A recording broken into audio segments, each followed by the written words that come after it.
Welcome to Would I Lie to You, the show with tall tales and tantalising truths. On David Mitchell's team tonight, an award-winning comedian, podcaster and presenter, it's Chris Ramsey. And she's the model-turned-actress-turned-comedian, it's Michelle de Swarte. And on Lee Mack's team tonight, she's free from the dragon's den, it's Sara Davies. And pray for David. Bob's back.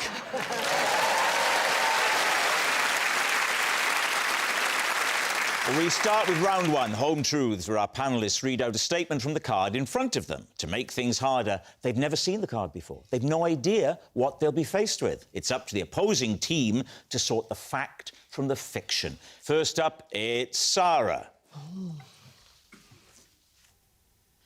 Despite being a wealthy dragon, I recently sold half a tin of paint on eBay for £7.50. David's team. You sold it on eBay? Yeah. What else do you do on eBay? Buy things. That's the other. Why? Why did I buy half a tin of paint? Sell. You said you sold it. But don't worry, it's going well. No. You can buy and sell things on eBay. He told you that. But always keep the half-used tins of paint in the house. Yes. Because in case you need a touch-up and everything, You need a little touch-up, don't you? And then you find 10 years later, don't need that anymore, half a tin of paint, but doesn't go off. Is there a market for second-hand, half-full tins of paint? It's not really second-hand, because it's brand new. The man in the green jacket. Yeah. Yes, there is a market. How do you know that? I pursue it ferociously. 10 years you've left this paint in the corner. Yeah. And then you've opened it, had a look, and you're like, that's good to sell. You genuinely can use the paint after that long. That's what you tell them, innit? After an 8 What's the post and packaging for half a tin of paint? It was £6. £6. So £7.50 for the paint. Mm-hmm. Almost as much again for the postage and packaging. Yeah, but do you know how much a 2.5 litre of paint costs? I have absolutely It's no idea. a lot of money, mate. It's a lot of money. That is a bargain. Do you have people that do that for you, David? God, yes. She's called Victoria. Do you paint your turrets? That's a euphemism, you know. If I didn't know he knew I called them that. What are we thinking, Michelle? What do you think of this? This one's tricky because it's like, yeah, that's why you got money. Because you're selling half a tin of paint. So you think it could be true?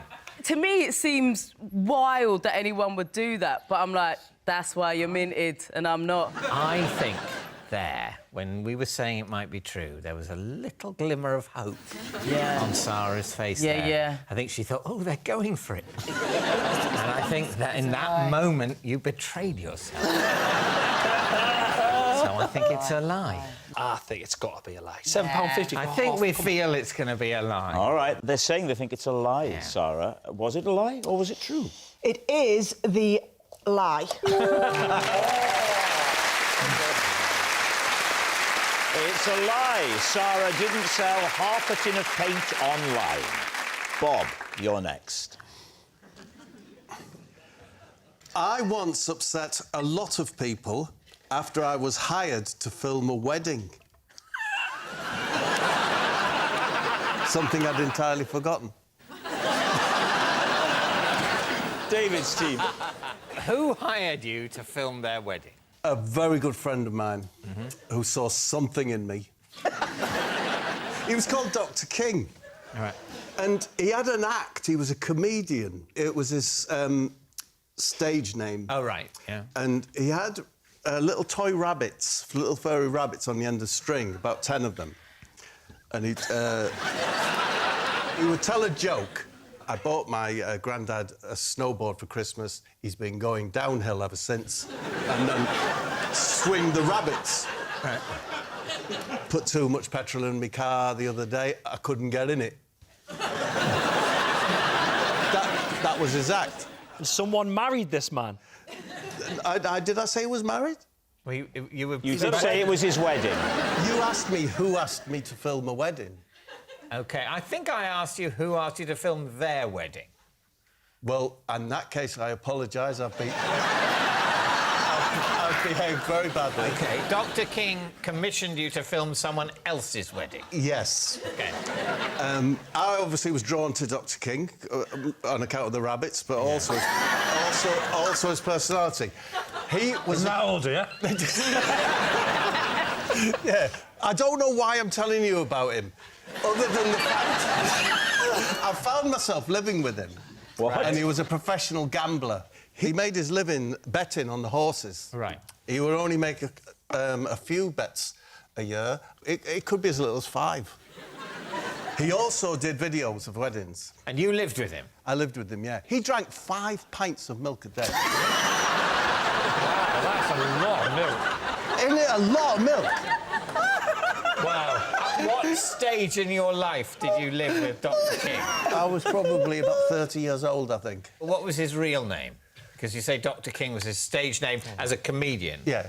I'm going to say... I'll say Jerry Knuckles. OK. I don't want to say... So obviously he had to change it to something more amusing for his comedy work. I'll tell you what's interesting.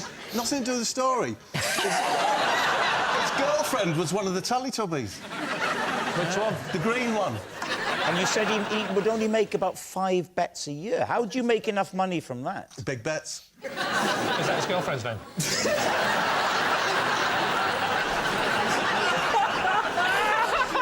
Dr King and Big Bets are coming around for lunch again.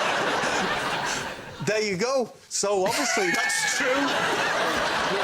So he ran a business videoing weddings and similar events. Yes, did he?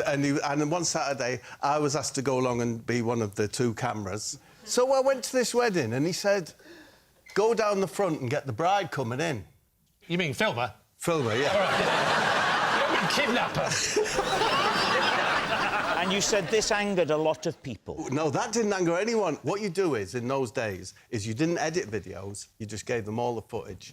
I go home back to the flat to transfer the little cassettes that are in the VCR onto a VHS. Onto a VHS. So what happens then? I did what I was meant to do. Yes. Handed it over to the family. And then the next morning... Did it say I upset someone? The next morning, there was a knock on the door, like the police. Yeah. Bang, bang, bang. And it was the father of the bride. Oh, no, what had you done? What was the footage? Exactly. Oh, no. Because the VHS that I gave to the family was a recording of a horse race. So when they turned it on to show the family, it went, and they're off!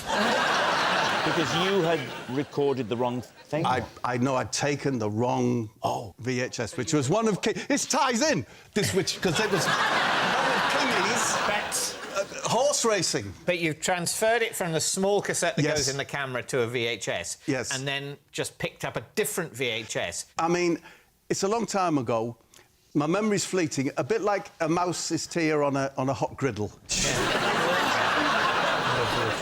Did you still have the right VHS in the flat? Because that could have Yes. resolved matters We quite quickly. Absolutely did. But he did say to us, you've behaved very badly and you should be ashamed of yourselves.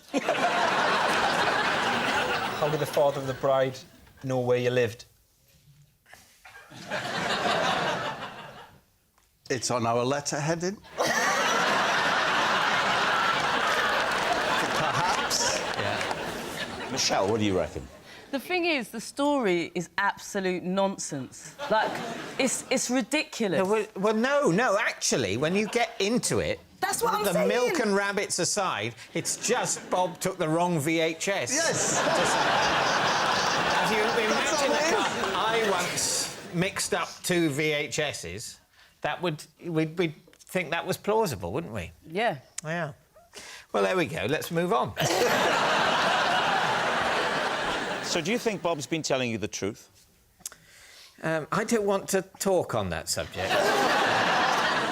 You happy to go true? Yeah.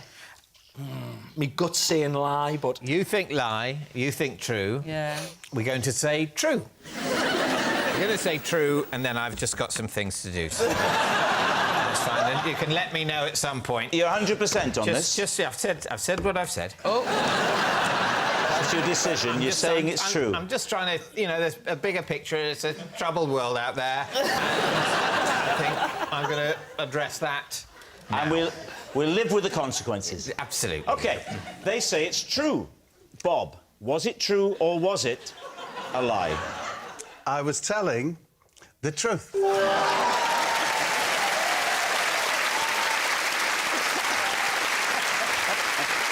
It's true. Bob did upset a lot of people when he filmed a wedding. I must say, that is gratifying. Chris, you're next. I once had a row with a friend after he did something inappropriate in my car. Lee's team. So when was this? Probably 15 years ago. I'm just going to go straight for the obvious question. Yeah, what type of car? What type of car was it? It was a silver Ford Focus. What was the reg? Are you serious? May I ask what your first car was? A little Ford Fiesta, and you're going to ask us the reg now and point made. Right. You said he did something inappropriate. Yeah. That's it, check the card. But I must say, Chris, you did that very subtly, and I think you got away with it. Thank you very much. And what was that inappropriate act? He brought into my car and consumed a full lasagna. That is outrageous. Was it a supermarket ready meal? It was, you know, one that your mum would do for the full family. In a massive one. In Massive. a dish? Fresh from the oven. Why were you offended? Because it stank. Lasagna doesn't stink. It doesn't a Ford Focus. The thing about smells is it's all about whether they're appropriate. There are some smells that no one ever likes, and there are some smells that are always pleasant. And then there are other smells that are nice in some circumstances, but wrong. For example, you don't get any shower gel that smells of lasagna, do you? However nice the smell of a lasagna might be in, say, an Italian restaurant. What did he eat it with? Basically, his mum started coming down the drive, and I thought his mum was coming to tell him, quite rightly, that he couldn't eat a lasagna in the car of someone who was driving to a gig. Right. But she was actually just passing him through the window a plate of garlic bread. Nice, Mum. OK, I'd say that's pushing it. When I said what did he eat it with, I didn't mean what was the accompanying dish. I meant, was there cutlery? Was it bare hands? Did he use an old CD?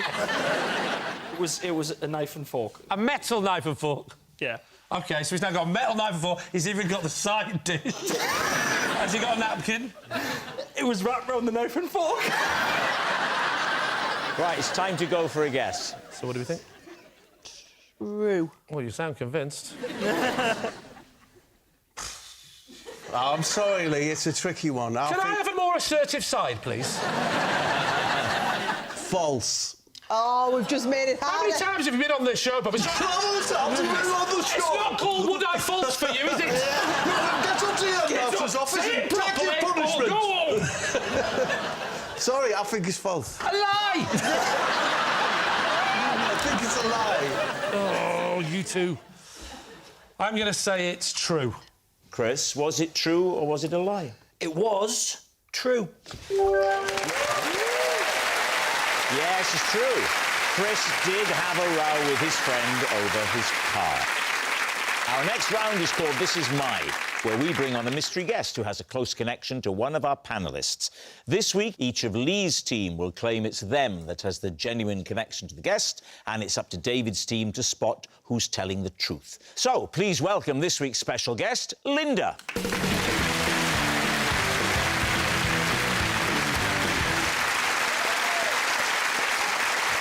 So, Sara, what is Linda to you?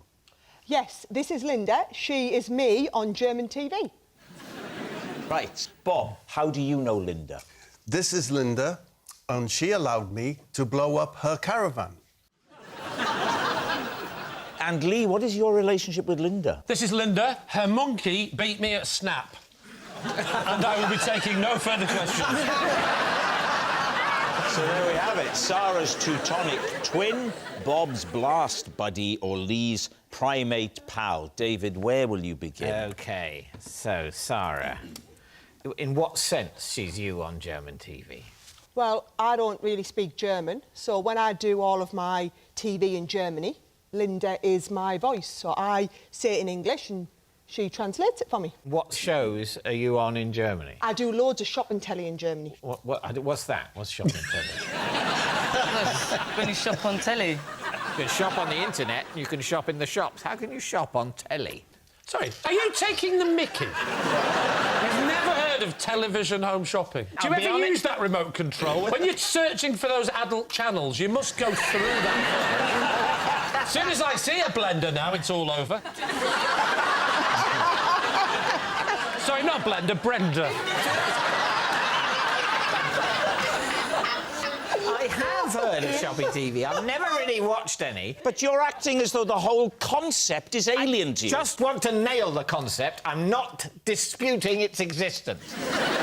German shopping TV. Yeah. You're there Yeah. saying in English Yeah. about the things you're selling. Yeah. And then Linda is what stands next to you and translates. No. She sits in another little room, like in a sound booth. So And you never dubs see... you live? Dubs me live. You never see Linda. How does she know what you're going to say? Oh, she is that good. As the words are coming out of my mouth, it's like she's in my head and she just knows what to say. So she's also psychic? Yep. What sort of things would you be saying on the show? And today we've got this fantastic demonstration. Und I'm going to today, teach you how to Demonstration make fantastic. this Was sagt ihr da? using this paper, Ja. these scissors. Scissors, this a weißen pot of kleinen glue. Burschen backen. Ja, das ist sehr gut. They're really good. Are you on by yourself or with a host? With a host. So Always. the host is speaking in... German. So Right. how do you communicate with the host? Because when the host starts speaking in German, I've got a little earpiece and Linda talks into my ear and tells me what they say in English. Linda's an unusual name for a German lady, isn't it? Linda? Linda. Oh, that was better. Sorry, I should have said Linda. Is she German? Well, I mean, she's not. She's from Accrington and she owns a monkey. But in your story... I don't know whether Linda is an unusual name in German at all, actually. How many German women have you known called Linda? How many none. German women have you known? David? I don't think. How many women have you known? Right, David, who would you like to quiz next? Bob. Right. Right, you Bob. blew up Linda's caravan. Yes. Husband's caravan, family caravan. Right. OK, tell us how you came to blow it up. Linda works at the local commercial fishing lakes where I fish down in Kent. She works in the bait shop. Where does a caravan come into it? I talk to Linda every time we go. She comes and checks your tickets, checks what you're fishing with and for. What are the options of fishing for? Well, you could fish for a carp or you could fish for a perch. You really want to know about fishing? Yes. Like- No, that's a good point he makes. Yeah, sorry. The thing is that we want to get to is the caravan being blown up. How did you come to blow up her caravan? Thank you. I got talking to Linda on many occasions, and she told me that her husband is in demolition. And I said how much I would like to blow something up. I think, wouldn't a lot of people? I'm not... Definitely. Yeah, blow something Yeah, up. I'd like Who doesn't want to blow something up? And her husband, is it Len? I don't know. Well, we don't know. Maybe his name's got a question mark in it. He's called Len Question, exactly. His nickname's Pothole. Pothole. Pothole. Yeah, because he comes around unexpectedly or something. It's not what you want from a demolition expert. So one time when I was fishing, said, if you would like to, we have an old caravan in one of our paddocks. And Len said, you can blow it up. And I blew it up. How did you blow it up? You're not going to believe me, Yeah. but one of those. But did you take any part in placing the explosives in advance? So Len set the charges or whatever. Is that his middle name? How big an explosion was it? One side of the caravan went... Just one side Straight of it. past you. Straight past Asda, right through town. Bang! So I don't know whether he set it wrong. I was hoping for, like... The whole thing. And what about your gear? Nothing. I was... Nothing? No. Len Question knows what he's doing. You know, they bring down tower blocks. Len does. Yet he can't properly wire up a caravan. Oh, he did it! No, don't disrespect Len. Len's terrific. Is that his third name? I've lost track now. Lee had a pretty mundane claim. Remind us of what it was. This is Linda. Her monkey beat me at Snap. And, OK, how do you know Linda? Well, I don't know her, really. I just met her for one day. And why did you meet her? Because she wanted me to play Snap with her monkey. How did she convey that desire to you? She told someone else. Who? A guy called Brian. Who's Brian? It's Brian exclamation mark. OK, Brian! Who is Brian? Brian is the producer of a television show called Prove It. Genuinely, prove it! Exclamation mark. Saying what? That she had trained her monkey to play Snap, and she trained it so well that it was beating people. I'd been asked to go on the show. And my daughter loves the programme Prove It! Exclamation mark. She's always saying it, you know. I'll say, hey, I'm your father. And she says... So it was a thing on this TV show... Correct. That you had to play Snap against Linda's monkey. What type of monkey? It's your classic error on the card. I don't write these cards. It was a chimpanzee. Could the chimpanzee say the word snap? In chimpanzee world, you don't have to say it. You just have to hit the button. The button. The button. One of them is for Snap, one of them is for blowing up a caravan. Neither of us were allowed to say Snap. We both had a button, and we had to sort of look at each other and then look at the monitor, which was in front of us like that, and then go. Yeah. And you look at all these images, and when two of the images are the same on the run, because it's not cards, it's images, he would look a bit wistful when it was a banana. When I say wistful, I don't mean he was wanting to play another card game. The purpose of the exercise was because it was a monkey ape sanctuary, and as long as the monkeys could stroke the apes, they were allowed to stay. It was monkey ape sanctuary, and she would teach them how to play Snap. Had they trained these chimpanzees to do anything else? One of them presented a shopping channel in German. So, there we have it. Is Linda Sara's Teutonic twin, Bob's blast buddy, or Lee's primate pal? Well, I find myself in the strange situation of thinking that it's Lee. Can I just remind you? Yes? I did say I beat a monkey at Snap. You said beat a you. monkey beat you at Snap.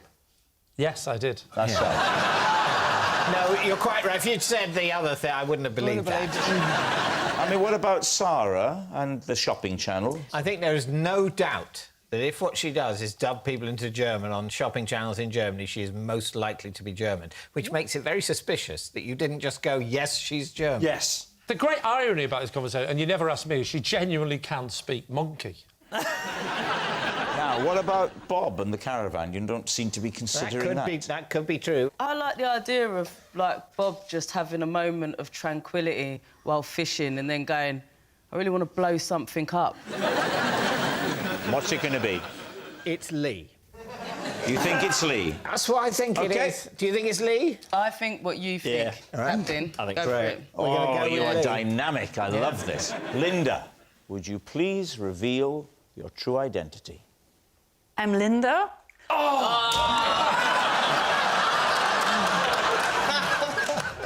And I'm Sara on German TV.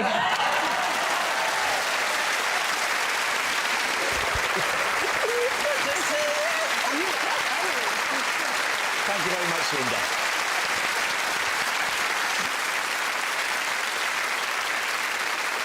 Which brings us to our final round, Quickfire Lies. We start with Michelle. I once ate a full English in a plain toilet. When you say plain, not very brightly decorated? Aeroplane toilet. Why were you eating it in the loo? Because, like yourself, I am sensitive to smells and I get outraged. So you went to the toilet? Wait, no. OK, wait, let me explain. When I get on planes or trains and I see people eating, it really does my head in. I was on a plane once and something was up with the food and they literally gave everyone crisps and everyone opened their crisps and was eating crisps at the same time and it was one of the worst noises in the world. How do you cope in a restaurant? Do you feel like standing up and going, oh, give it a rest, some of you? You're on the plane. The full English arrives to your table. It's outside food. You brought it on board with you. Oh, I see. I didn't want to impose my outside from the plane food on the plane. Right, so it's for everyone else's benefit. I am a selfless person. I think we've established that. So you put the lid down and you're sitting on it, using it as a seat, obviously? Or did you sit on the floor and use it as a table?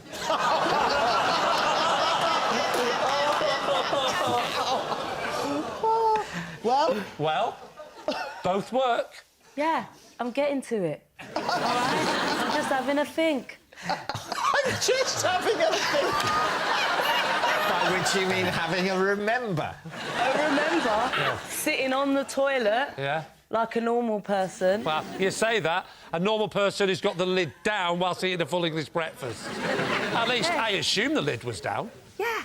Well, you never know. You might have been multitasking. Yeah. So I'm sat on the toilet Yeah. having a munch. Now, when did people see you taking? Did people see you taking the food into the toilet? No, because they're minding their business, Lee. My mind's in my business, but I tend to sort of look at people walking into toilets with full English breakfast. Sarah, what are you thinking? There's no way that can be true. You would go so far down in my estimations if that was true. Right, Robert Mortimer. I think that it's probably a lie. If that helps. Well, it does, because I need to know what you think, and you've told me.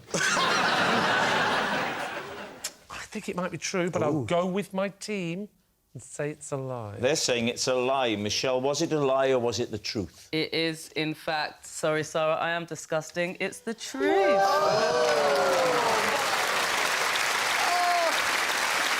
That's disgusting. Yes, it's true. Michelle did eat a full English in a plain toilet. Oh, that noise signals time is up. It's the end of the show. I can reveal that David's team have 3 points and Lee's team have 2. Thanks for watching. We'll see you next time. Good night.